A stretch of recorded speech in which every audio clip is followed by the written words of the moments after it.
Thank you for auditing the always positive new music review show hosted by French professor who's back, more or less. I mean, I've been making videos for the last couple weeks, but January is a dead month for new music. It's a dead month for YouTube. It's just a dead month.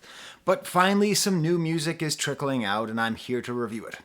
So I might do a couple more albums that I missed in 2022, or I might do some weird compilation videos like I have been. But the real reason I do this channel is to be exposed to new music, to keep my mind flexible, my taste flexible. And today I'm going to be reviewing an EP by British artist Etta Marcus called Heart-Shaped Bruise.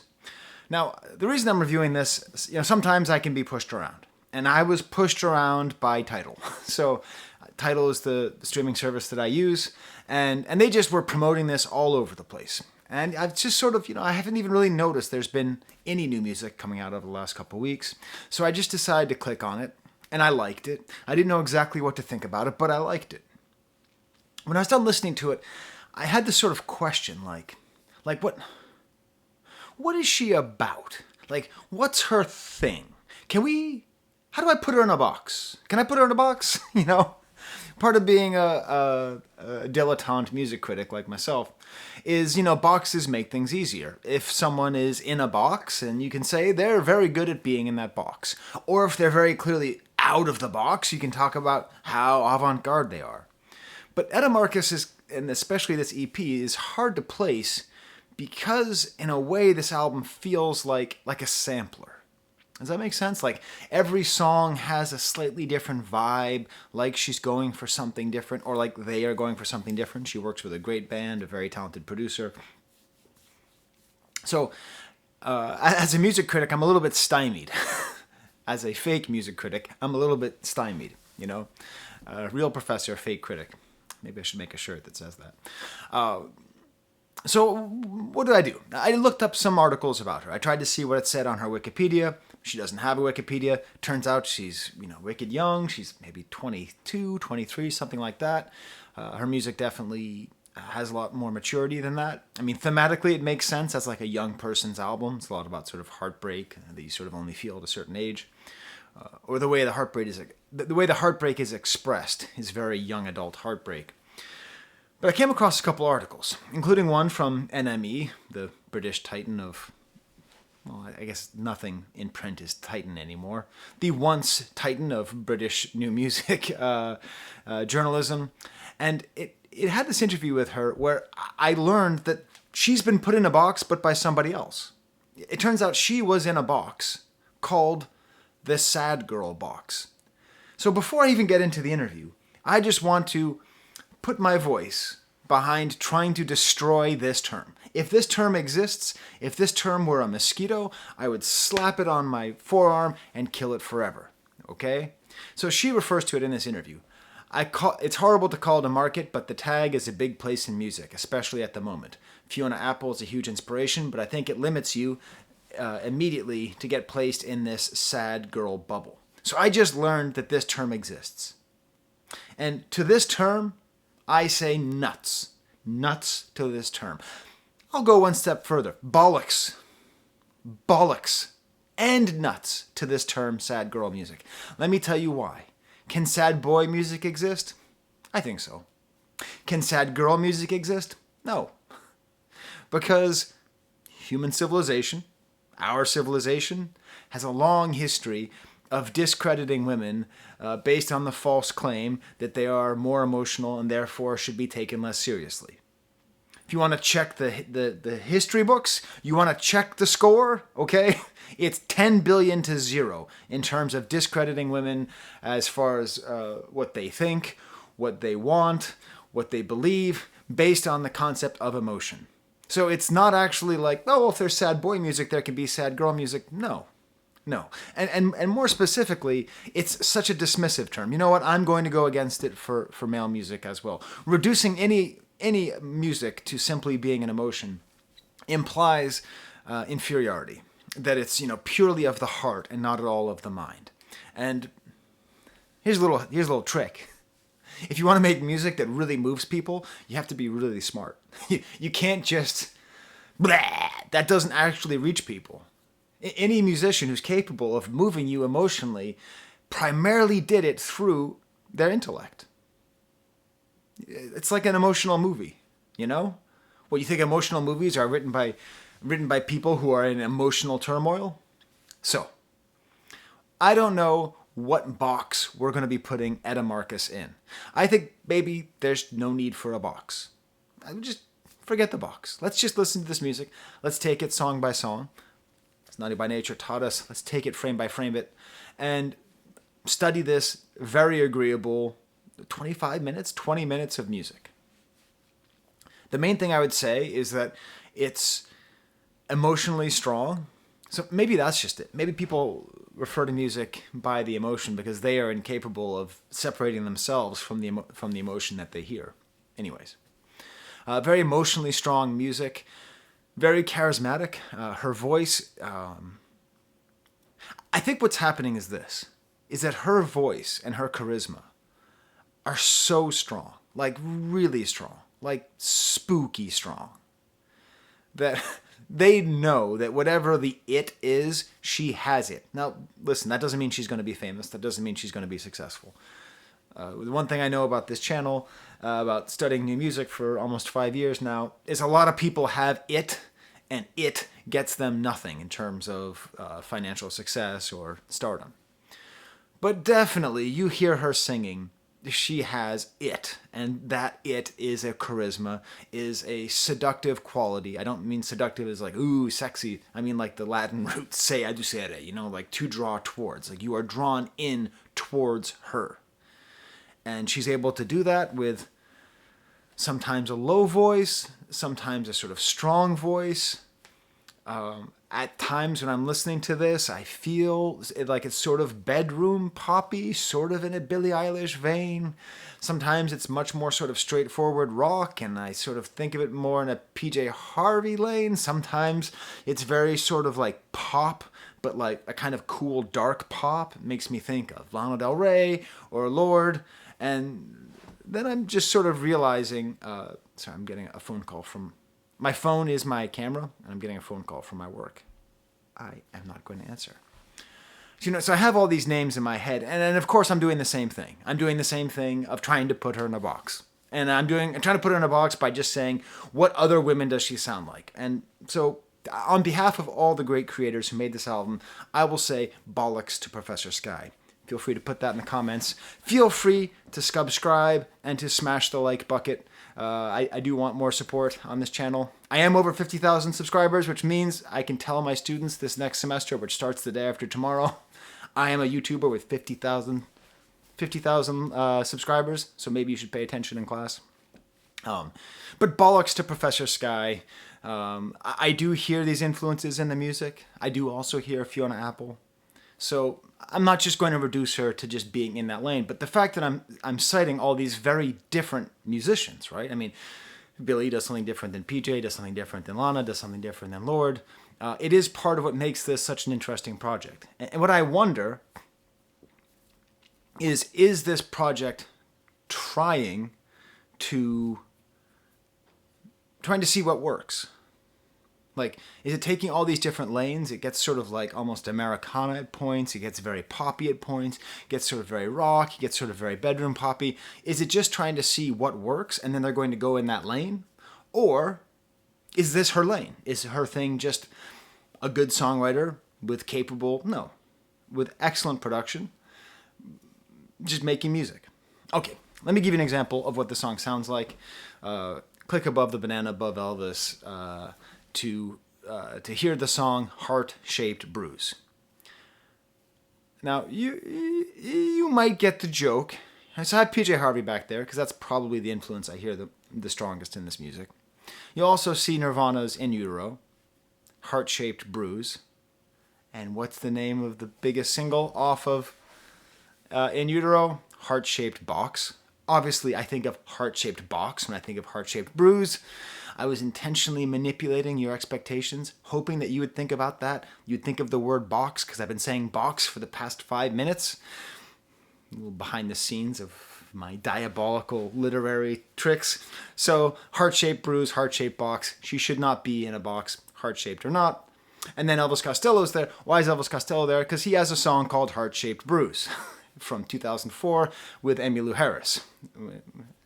I really like Elvis Costello, but I don't like listening to Elvis Costello very much. I don't know how to say that, but I really enjoy his songcraft. I enjoy his writing, and sometimes I want nothing more than to listen to Elvis Costello, but other times I don't want to. But anyways, so I am going to describe this song by Etta Marcus, but I'll also have a little battle between... Sorry, I have to get the notification off my phone. I have to get the... Okay, now I have another notification. Jeez. Won't they let me record? I'm going to have a little battle. What song is better? Who did it better? Elvis or Etta? Which British song? Which British songsmith that can't pick a genre wrote the better song called Heart-Shaped Bruise? Maybe she is a lot like Elvis Costello now that I'm thinking about it. So it's hard to have this as a stamp to separate it from the rest of the album because it segues so perfectly from the previous song. And this is part of her strength as an artist, is this album really has a cohesive feel. It's only 20 minutes long. It's an EP. But even though there's some fairly wild stylistic shifts, it all goes nicely together. Nice kind of languid string orchestration coming in here. Great layers with these guitars and strings. Much like most of the album, it's a breakup song or a song about the end of a relationship. And here we really hear that the emotional power of her voice. I read some other article that was paywalled, so I didn't read the whole thing, where someone talking about how on British dating sites, it's like if you don't like Etta Marcus, then people will shut you down. It's the stupidest thing I've ever read, and now I've shared it with you, so I'm sorry that I've said that out loud. And I apologize to Etta Marcus that this would ever have to be written about you, because what did she do to deserve such inanity? But it sort of talks to that point, the way that she draws you in. I can understand it on a sort of larger scale, that I could see a sort of cult of Etta Marcus starting to develop. And partly it's just the way that she delivers, kind of a mysterious tone in her voice. These opening lyrics, is this real life or an adaptation? Baby, don't lose your medication. Heard you moved out to the ocean. Just very much a young lover story, and, somebody who's not quite right for her and kind of moving and losing touch. And then we got this great pre-chorus. I know, I know, I know, I know. You know, you know, you know, you know. We know, we know, we know, we know. Just I know, you know. But it builds up, and it just builds up because the thing is, this chorus is amazing. This chorus is, in the parlance of our times, an absolute bon jet. It's a banger. So it makes sense that they're building this up, because when you've heard the song once, a good pre-chorus gets you psyched for the second time you hear the song. And so it's like, I know, I know, I know. And you're like, I know, but can we get to the next part? Leaving you. So now we're going to get to the battle. Elvis versus Etta. Who has a better chorus lyrically? Okay? Here's Elvis. And you tell me in the comments who wins, Elvis or Etta, because these are both amazing, amazing choruses based on the concept of a bruise in the shape of a heart. Already interesting. I don't know if she is intentionally taking from Elvis Costello, unintentionally. Is this happenstance? I don't think it matters. I don't think there's any... Wait a minute, though. Elvis Costello was ripped off by Olivia Rodrigo last year. That song Pump It Up was It's Hard Out Here, whatever that song is. Elvis Costello is Elvis Costello is the new king of female pop. Okay, so here's Elvis's lyrics. What more is there to take from me? There's nothing else to give you, dear. There's nothing more that I can lose except this heart-shaped bruise. Now, on to Etta's lyrics. Leaving you left a heart-shaped bruise. Time to time, I take my top off and I see it in the mirror. Yes, it's true, there's a heart-shaped bruise, and at night I reach my hand out and feel it with my finger. It's a tie. I think they're equally good. Just the concept of a heart-shaped bruise is so beautiful. Nothing more I can lose except for this heart-shaped bruise. Slight edge to Elvis Costello and Emmylou Harris there with this idea that losing the bruise is terrible, because that's the part that's the sort of deeper sense of this idea that when you're heartbroken and you're still in love with the person who left you, you don't want to lose the pain either, because the pain is somehow a connection to them. And this is exactly the same thing. Whatever, 20 years later, 18 years later, we have Leaving You, 17 years later, it's 2023, Leaving You Left a Heart-Shaped Bruise, Time. But what I like about Etta's version of it, what I think gives her perhaps a point in the win column here, is the frankness of it. You know, I take my top off and see it in the mirror. Like there's a real tangibility to it here, as though she's actually seeing the bruise. It's not just purely there, and then she feels it with her finger. I think lyrically, it's the way it's sung is so great. Like, I take my top off and I see it in the mirror. This is my favorite lyric. I mean, these are my favorite lyrics on the album, and it's my favorite way that she sings it, because it has this really catchy way. Feel it with my finger, you know, like it's hard to describe, but when you listen to the song a couple times, it's one of those songs that buries its way into your head.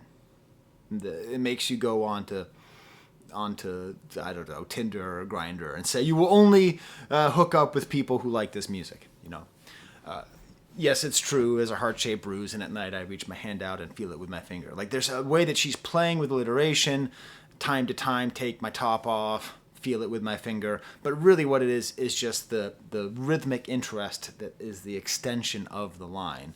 Leaving you left a heart-shaped bruise. That's only 7 syllables, and then the second part. Anyways, it's great. It's great, and then there's this nice post-chorus. The strings that were in the chorus start to get louder. Then we get the second verse with I think this is the introduction of a doubled or tripled voice. I don't know. I can't always tell. Great atmospheric sounds in the background, cool, useful. Just the drummer's just great all the way throughout the entire album. Always doing something interesting. This whole lyrics about going cliff diving. At a certain point, the pre-chorus is replaced by an extension of the second verse, and she even lifts up her voice at the end of one line, which is unexpected. And then it does the pop trick, where at the end, because again, is this album pop? Is it rock? Is it indie? What is it? It doesn't matter. Whatever it is, it's great. But it does the pop trick of having the chorus, instrumental break, and chorus again. But it has to, because this chorus is so good. So chorus, instrumental break with strings. There's a lot of... it's a trick that was really used a lot in 80s pop, and even to a certain extent 90s Britpop, of having an electric guitar playing a very sort of clean, melodic lead line that gets stuck in your head. And that's what's played here and throughout much of the album, actually. There's even a little military drum thing, and it just builds up, and you cannot wait for the chorus. And like any great pop song, you're singing the chorus by the first time you listen to it. The first time you listen to the song, you're singing the last iteration of the chorus. I'm going to go through the rest of the album much quicker. Opens up with a track called Nosebleed. I always touch my nose too much in my videos, so now I'll be thinking about it. Her nice low voice engages with these guitar lines, kind of a pulsing pulsing acoustic guitar with some swirling feedback in the back. Here she's taking, again, her position sort of changes, who is she? This is where she kind of goes into let's frankly call it what it is, the Lana Del Rey, I'm a bad girl, I'm the jerk. She refers to her as a gendered insult for women that rhymes with itch. When did I get so mean? I do like how there's a pre-chorus that strongly reminds me of the pre-chorus to the song Ray of Light by Madonna. Now, you think I'm crazy. I understand. What the hell does this have to do? Okay, so both Madonna and Etta Marcus are both great British musicians. I'm being funny. They're both great British musicians, but just seriously listen to Ray of Light leading up to the pre-chorus and leading up to the chorus, and then listen to this song leading up to the chorus. It's that same kind of... So, it's interesting, so right off, this is the first track on this EP, and I thought this was going to be the whole theme, that, she's kind of dangerous and she's kind of bad, but it's not. But yeah, it's very, I'm the bee that broke your nose, slept with a dark red pillow. When we woke up, it was white. Interesting kind of inversion, and just this kind of, violence, emotional violence. Great drumming throughout. Again, that melodic guitar line I was describing. It's like a very tight song that has a very epic feel, which is hard to pull off. Next song is called Crown. And it's funny because I was listening to this song and I thought, dear God, this reminds me of like In Rainbow's era Radiohead. Just the crispness of this guitar, like the drums reminded me of Weird Fishes. The way the guitars were going, kind of a little bit offbeat, reminded me a little bit of like Jigsaw falling into place. And it was funny because my wife, who isn't like the hugest Radiohead fan, she's like, "What is this? This reminds me a lot of In Rainbows." Good call, Dr. and Mrs. So, as I always say, so there's different kinds of imitations that bands can do. Hey, do you want to make a song that sounds like it could be as good as something off of In Rainbows? You go right ahead. You go right ahead and imitate that song from one of the 5 best albums ever made. Just go ahead. You just whip it off, okay? So this is a great song. It's a great song, even though it is kind of in that realm. And this is what I'm talking about. Like, I want to put her in a box. But I can't because the last song was kind of a dark, poppy, Lana type song, and here we are very much in Radiohead territory. Very sultry and strong voice. Apparently she was kicked out of jazz school. There's jazz school in England, which this is funny. Can you like imagine going back to like the 30s or whatever, like talking to some dudes? There's going to be a conservatory for jazz music in London in 100 years. But it's still, though, there's a kind of jazzy quality to her voice. It's clear that she's worked on her voice. She's not like just a singer. She's like a singer. Like if she wanted to, she could be one of those singers who like is like, I'm a singer. But she's not that way. Interesting lyrics. He sold me out to his mother, but I don't hate him now. I know you had his ear. We were 2 plus another, and 3's an effing crowd. I don't want you here. So it's a very sort of interesting, like, he sold me out to his mother. Like, so I thought it was about infidelity, but here it legitimately seems like it's like a relationship with a mama's boy. Hey, that's cool. I don't know many songs about relationships with mama boys. You tell me in the comments if you know of other songs about them. You can also tell me in the comments if I read the song wrong. Next song is called Smile for the Camera. No. Mm-mm. No. Nope. No. Bad song. Don't like the song at all. Weird, way too poppy guitar lines. What is this? The theme song to Friends? What is this? 90s Britpop nightmare? Hate it. Then the verse starts. It's okay. Actually, it's kind of cool. I kind of like the way it settles down. I like the way it settles down in this verse, where it's like all those terrible poppy chords just kind of stopped. And we have her just singing over single guitar lines and just really good, strong drums underneath. And then when the chorus comes back and all those chords that made me dramatically rip up this song come back, and I don't hate them as much. Because guess what? Now we have lyrics. And these lyrics are great. I can't handle special occasions, crying secretly at graduation. I can't even smile for the camera. Hey. There's my Smiths wall, okay? There's my wall of every single promo poster ever made for the Smiths. When we're talking about music that should not be reduced to its emotional content, the emotional reaction of its audience, no better example than the Smiths. But this line, I can't even smile for the camera, Morrissey is spinning around in his grave. And the good Morrissey is spinning around in his grave. I don't know what alive Morrissey is up to. I don't know. But good Morrissey, who died, I don't know, 100 years ago, is spinning around in his grave because he wishes he wrote this lyric. I can't even smile for the camera. Beautiful. Great. I'm not making fun of it. Sounds like I'm making fun of it. I'm making fun of Morrissey, but I'm not making fun of this lyric. It's a great lyric. And then the post-chorus goes back to this cheesy bit, but now we go to the second verse, and that's the same thing with kind of a tremolo guitar, almost kind of New Order-y. And then they take that cheesiness that I was so against in the beginning, and they go further with a cheesy 80s saxophone, an almost ironic saxophone. But it's great. By the end, there's a cheesy saxophone, and I love it. I love it. What the hell is this EP doing? It's 20 minutes of left turns. It just keeps on. I guess we're going to end up in a circle. I don't know. My brother said you have to get yourself together, and then she hits me where it hurts, because I have 2 teenagers and a baby, and I would love that. I would love for my kids to have that kind of relationship where they can help each other through these different situations. Get it together. Then we get to the stamp, Heart-Shaped Bruise. And then the final song is called Parting Song. I don't know if that's a pun, but a parting song because it's the final song, I guess. Kind of country here. Like going back to that Emmylou Harris and Elvis Costello album, which is very country-ish, obviously, with Emmylou Harris. We're kind of there. It's like a mandolin. Her voice is very close to the microphone. Very close to the microphone. Very close. I hate it when I do that. Very close to the microphone, low register, great bass work, more strings again.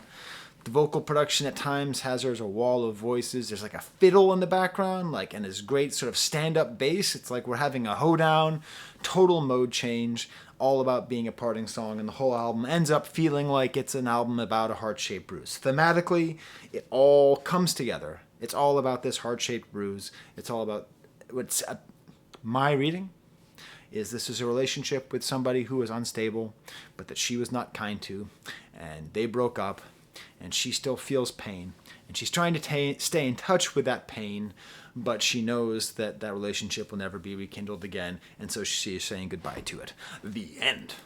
That is what this album appears to be about. Musically, it's all over the place. And now that I'm sitting here and I'm trying to say what box should I put Etta Marcus into, I am just going to say this is the 21st century.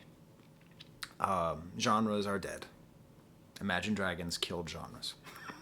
They did. They're the ones who did it. Shh. They're the ones who did it. You tell me what genre Imagine Dragons is, and I'll tell you that you're wrong. So, I'm being facetious, but I sort of mean it. And this is what I think we can hope for from indie music, pop music, bedroom music, rock music, Americana music, all of it.